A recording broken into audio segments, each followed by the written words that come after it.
Hello, everyone, and welcome to Autism Stories, where we connect you with amazing people that help autistic teens and adults become more independent and successful. I'm your host, Doug Bletcher, the founder of Autism Personal Coach. Entrepreneurship has long been an option for autistic people seeking economic self-sufficiency. However, what exactly does successful entrepreneurship for autistic people look like? In this episode of Autism Stories, we will hear one example of what this successful entrepreneurship looks like from Mark Fremmerlid, who has helped his son Brad start his own business, Made by Brad. We hope you enjoy today's conversation. Mark, thanks so much for joining us today. Want to start at the beginning with you and find out, where does your story in the autism community begin? Well, my story actually begins long before Brad was born. When I was a teenager, I was tasked with looking after a young boy on Sundays while his mother went to church. And he was severely autistic. That experience gave me the impression that autism, it would be my worst nightmare to have an autistic child myself. So that's where my story began. When Brad was born, and as he was still a baby or a toddler, when I realized the possibility, it was my worst nightmare. But ultimately, it's created the most pleasant moment in my life here. So it really turned over his lifespan. As an adult, as Brad has grown, as an adult, you've helped Brad to start a business made by Brad based on his passion for building things. How did you first learn about this passion, and why was it so important for you to nurture this in Brad? Yeah, he didn't have a passion for building things. Essentially what happened was in the battle in his youth against autism, he couldn't communicate with us, nor could he really do anything. So along the way, we were trying to get him to communicate, and I was trying to get him to do things. So I simply got him to do things that I was interested in doing, which was building model airplanes. So that way it was interesting to me, and I just made him do it. I had a rule that I came to, is that I would always keep getting him to make something different, so that I had to challenge his mind. So he didn't really have a passion to build things. He just learned it through building countless things day after day. Through this business, your son has completed, I read, more than over 1,000 jobs, and there really hasn't been a project he's given that he hasn't been able to complete. He's assembled wardrobes, dressers, bookshelves, gazebos, closet systems, and entire kitchens. What is the process he goes through to be as successful as he is with this type of work? I believe it's the end result of just enormous amount of practice. By sticking to this rule of always having him build something different. His inclination is to complete tasks and put things in order. And that's about it. So by constantly giving him a different yet doable task, so I always worked on giving him different things to do, but that would challenge him to his limit, but it would also be different than what he'd done before. So he became accustomed to always taking on something slightly different but doable. And so this is why it's worked out so well for him to build anything that comes in a box, because he expects it to be different than anything he's done before. He can sort it out just through sheer practice of doing so many different things. He's better than average at sorting things out. And what if he had a project that he had already done before? Because you said like every single time his expectations are for it to be different. Yeah, yeah, he will. He will simply do the same thing again. The reason he couldn't do what you would call like an ordinary job, where you were doing the same thing over and over again, is he would quickly get tired of it. He would potentially slow to a stop because he would be doing the same task over and over again. So it's always better for him to, because he's not interested in abstract concepts of working for money or sustenance or something like that. All he's doing is he's just looking at completing things and moving on. So his, as far as I can tell, his thought process is, oh, how does this go together? Figure it out and do it. And so if you give him the same task over and over again, he's good for a little while, but then he would get tired of it and basically slow to a stop. So it's always better to give him something different so he can think, oh, I wonder how this goes together, and then sort it out. So that just keeps him interested and occupied. So it's better that projects are different, but he's quite capable of doing the same thing a few times over, because sometimes there'll be a sale at Costco or something. Right. People buy the same thing, and so he'll build a few of those things, and if they have the opportunity, I'll simply choose jobs that are different. So that's an advantage I have in dispatching him, is I'm a bit selective on his jobs. I don't have that much choice. You usually have to do whatever comes along, but yeah, given the opportunity, I'll always give him the different job. Now, through his work, Brad's required to go to people's homes to work on these projects. So he's essentially confronted with a different environment and new people often, which are two things that can be overwhelming to many autistic people. How does he go about coping with these challenges? Yeah, this is the beautiful thing about it, is that keeps things interesting. The fact that he's always going to a different place, doing something different, and different people, and so he's simply gotten used to that. That's normal for him. That is his normal, like the change. Yeah, because change is normal for him. It is true. He's very routine oriented. Like constantly, by making change the norm, many things stay the same. But so far as the job he arrives at, it will be different people, different place, different job.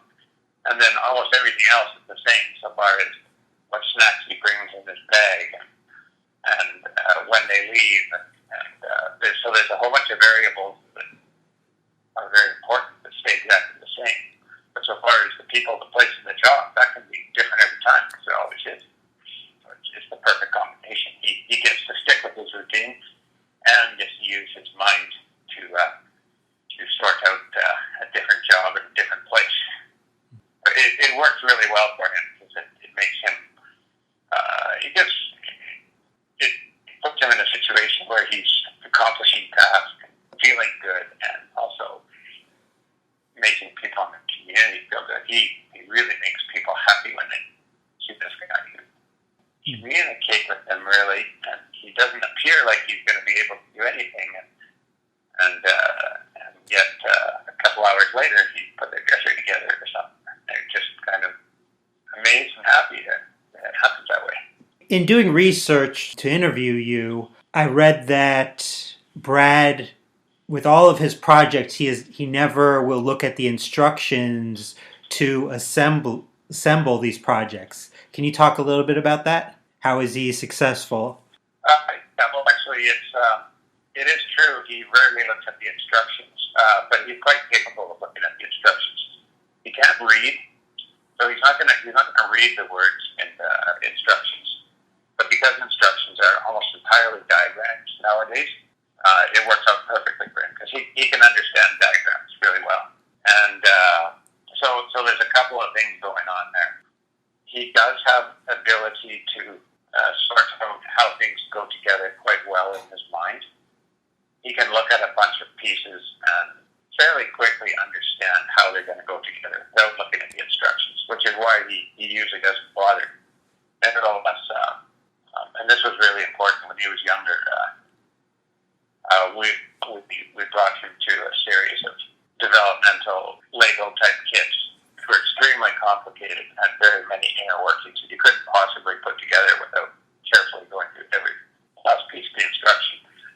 And so, by going from very simple to complex, he learned to follow instructions as well. And his main advantage with instructions is most people, if we look at the instructions, we have to study them quite carefully. Whereas he can look at a page of instructions and grasp it. Yeah, it really doesn't appear that he uses instructions much, but if he must, he has learned that, he will have to go in the instruction book. And it can be 200 pages long. He can actually go through 200 pages of instructions and follow every step. That's what he learned to do with Lego. But because furniture is a lot simpler than that, he'll normally just look at the parts and then just put them together. And somehow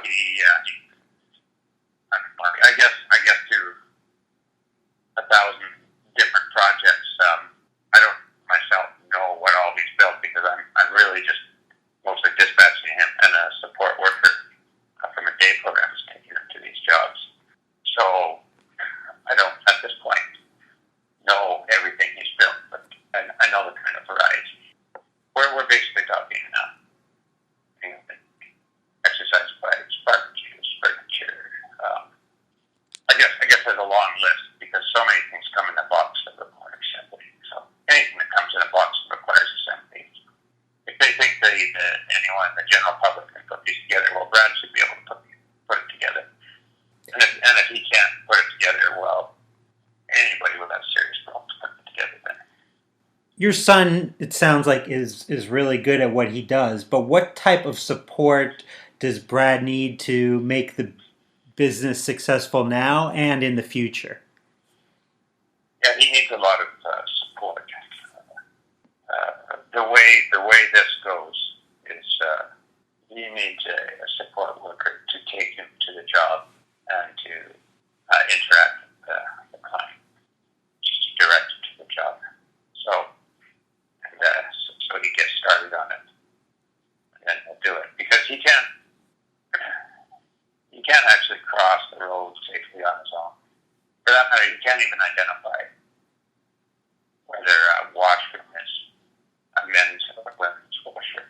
Because if you think about it, if you come to a building and you're faced with the washroom doors, what would you expect to see on the door to identify a man or woman?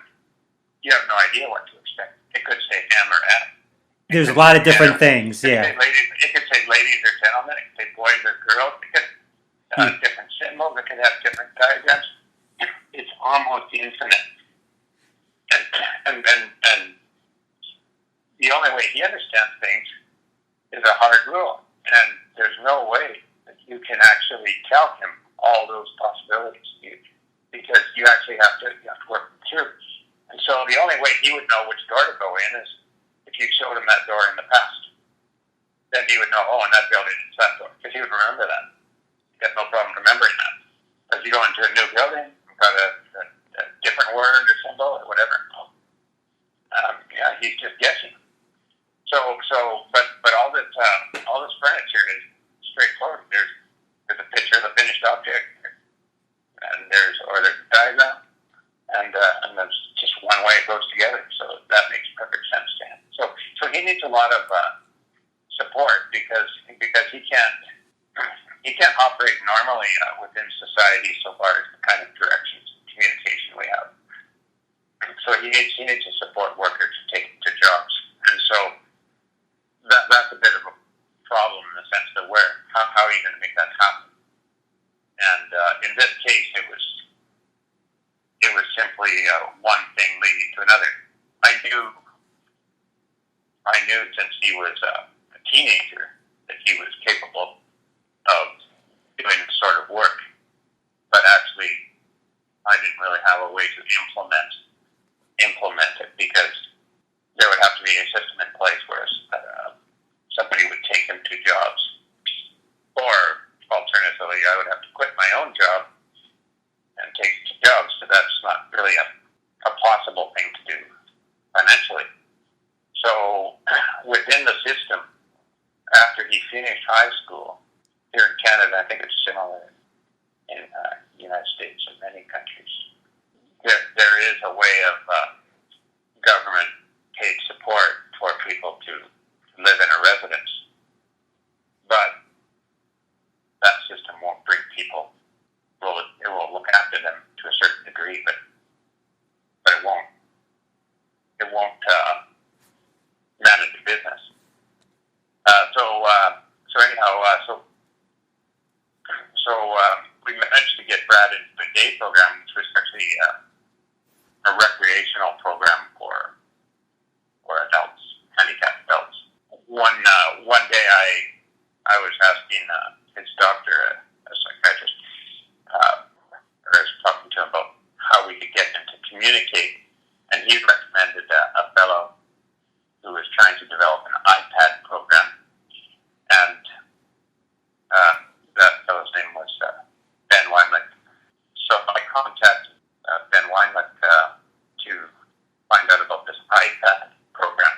So Brad could use an iPad for communication, and ultimately I wound up hiring him to go to Brad's day program and give them advice for maybe 1 hour a week. So this way it didn't cost much because I only hired him for 1 hour a week to simply go over to the program. Turns out that just by coincidence, an iPad program, which is one thing this did, and he also had an organization called Think to do, which he lectured on innovative ideas. And the day program had also hired him to do some lectures. So they viewed him as an expert. And so I told him that Brad was capable of doing this furniture. And so he developed an idea as to how to actually implement the furniture business by hiring a fellow, his name was Mike Ham, to do a promotional video. Once that was made, many people became aware of Brad's capability. Then I actually had jobs to send him to. And then because Ben Weinlich was viewed as an expert to this day program, they were okay with Brad going off with the support worker that been hired to stay with him one-on-one through the recreational program to go off to work with him. So that's how that started. So then he needs this support worker to take him to jobs every day. And then that's very unusual for that program, but it's been very successful, and they've gone along with it. I feel like I've had so much personal growth from when I started Autism Personal Coach, my business of supporting teens and adults about 7 years ago. So what positive benefits have you seen for your son as he has been part of starting this business? Day to day, he has a purpose. He has things he accomplishes, and he makes people really happy. So this is why what initially was my worst nightmare became such a pleasant person to be around now that he's 30 years old, because now what seemed like a nightmare at the beginning is a 30-year-old man who people all over the community look forward to him coming, and everybody's happy to see him come, and he builds their furniture, he accomplishes something real that they really struggle with, and so just this accomplishment, getting things done, acting up and leaving, it makes him very fulfilled, and it also does so much for the community. So you could say that while he's highly subsidized to government programs to have a support worker to actually take him to jobs, but he's also giving back even more, because he's he gives something to people. He brings out the best in people all over the place, wherever he goes.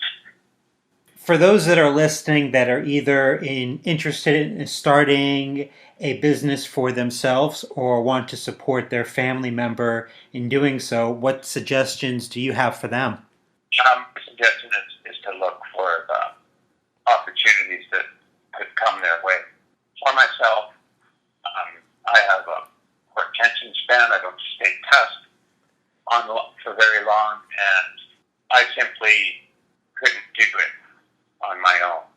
As a matter of fact, we only kept him at home until I was 15 years old, until my wife and I were both completely burnt out. We couldn't manage him on our own. However, if you have a continuous tag team of different people, it works far better. And so, what I would suggest people do, always spot those people in the community that might be able to help in some way. Not looking for one person who's going to manage or do everything. Just different people that will help in different ways. Because these people are floating around out there and they can help. But you have to basically grab those people and snatch them and say, and even if they don't have much time, because I've encountered a lot of people that didn't have much time. So I've only asked for a little bit of time. So in the case of this Ben Weinlein, I asked for 1 hour a week from him. And I paid him for the hour a week. So it didn't cost that much, but it was worthwhile and interesting for him to. I just had a little bit of time, but ultimately got huge results. And it's the same thing with trying to develop a communication program, which is kind of parallel in this work. Is trying to develop communication with. Because he's gone from someone who didn't communicate at all to someone who likes to communicate, but he still really struggles with communication. We're looking at a couple hundred signs right now, but at least he's interested in using those signs, interested in communicating with the people around him, which when he was younger, he just wasn't. He was off in his own world. So look for that support in the community and don't be afraid to ask for help. Absolutely, yeah. Yeah, you have to not be afraid to approach the people that you think, oh, this person can do something. And if they can, then you just ask them, well, who would you recommend? And you just keep going down this chain. Because I've tried it and it didn't work. My point is you're going to need help, and it's findable. So yeah, don't give up on that. Thank you for listening to today's episode, and thank you to Mark for the conversation. I really like what Mark had to say in regards to collaboration as a recommendation in starting a business. Collaborating is so important in not only starting a business, but really achieving any goal you have. I know for Autism Personal Coach, it is the foundation of our existence because the only success we have is based on if other people are having success. We really need to collaborate with our clients to help them to have success. Then in many cases, we need to be going beyond that and collaborating with their support network, sometimes with other service providers in their lives, and sometimes with their employers. Without collaboration, Autism Personal Coach won't be successful. We need others and we need to work together. Did you know so often autistic teens and adults struggle with anxiety and as a result don't have success in their lives? Autism Personal Coach is a unique service in that we help our clients by working on meaningful, individualized goals in their home and in the community with them so their anxiety is greatly reduced and as a result they can become more independent and successful. To get an autism coach for a loved one or yourself to achieve your goals or dreams, it's very easy. All you have to do is email autismpersonalcoach@yahoo.com or call 216-336-5889 and request a coach today.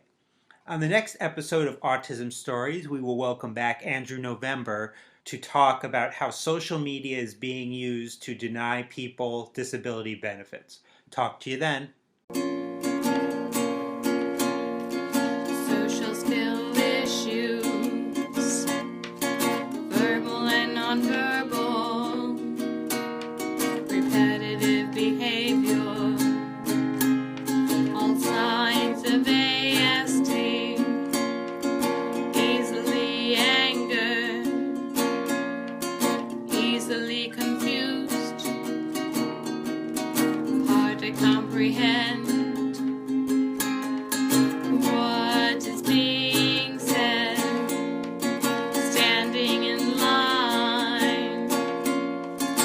swaying back and forth.